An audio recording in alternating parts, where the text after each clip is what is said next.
Hi friends, welcome to குட்டி ஜோஃபினா knowledge. இந்த video நம்ம என்ன பார்க்க போகிறோன்னா, டெய்லி யூஸ் பண்ணுற தமிழ் சென்டென்ஸ்க்கு இங்கிலீஷில் எப்படி பேசலாம் அப்படின்றத பார்க்கலாம். ஃபர்ஸ்ட் சென்டென்ஸ், நான் ஆங்கிலம் கற்றுக்கொண்டிருக்கிறேன். நான் இங்கிலீஷ் படிச்சுக்கிறேன் அப்படின்னு சொல்கிறோம்ல, அது எப்படி இங்கிலீஷில் சொல்லலாம்னா I'm learning English. I'm learning English. I அப்படின்றதுக்கு தமிழில் நான் ஆம் லேர்னிங் கற்றுக்கொண்டு இருக்கிறேன் அப்படின்னு அர்த்தம். இங்கிலீஷ் அப்படின்றதுக்கு ஆங்கிலம், நான் ஆங்கிலம் கற்றுக்கொண்டு இருக்கிறேன். இதுக்கு இங்கிலீஷில் I'm learning English. I'm learning English. Next sentence, எனக்கு ஆங்கிலம் பேச தெரியாது. இது எப்படி இங்கிலீஷில் சொல்லலாம்?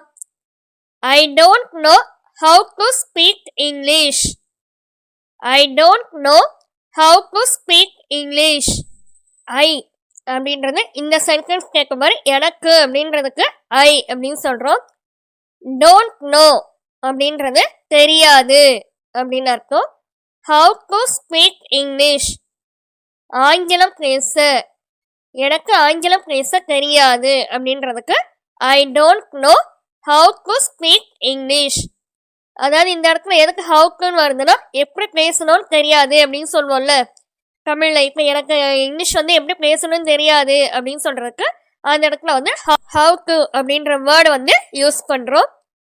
நெக்ஸ்ட் சென்டென்ஸ், கொஞ்சம் மெதுவாக பேசுங்கள். இது எப்படி இங்கிலீஷில் சொல்லலாம்?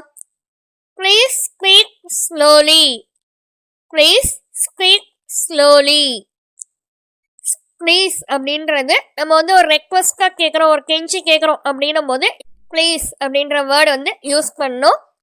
ஸ்பீக் அப்படின்னா பேசுறது, பேசு அப்படின்னு அர்த்தம். ஸ்லோலி அப்படின்னா மெதுவாக அப்படின்னு அர்த்தம். கொஞ்சம் மெதுவாக பேசுங்கள் அப்படின்றதுக்கு please speak slowly.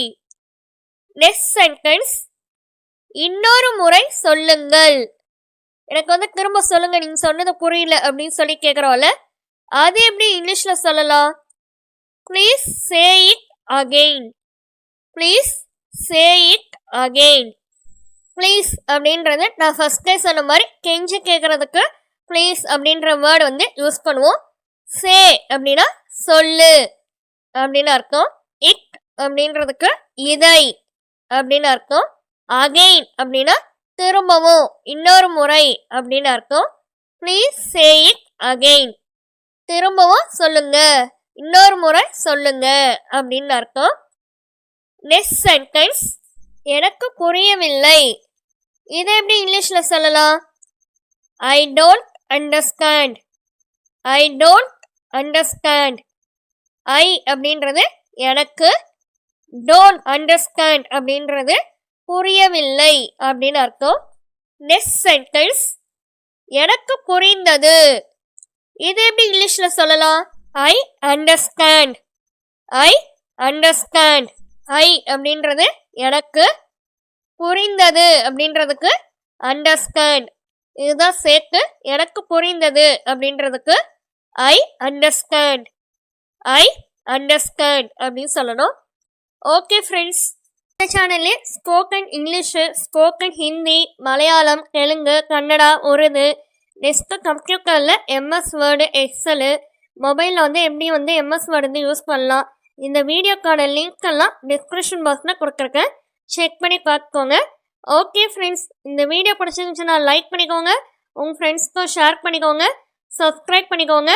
Thank you for வாட்சிங். Have a nice day.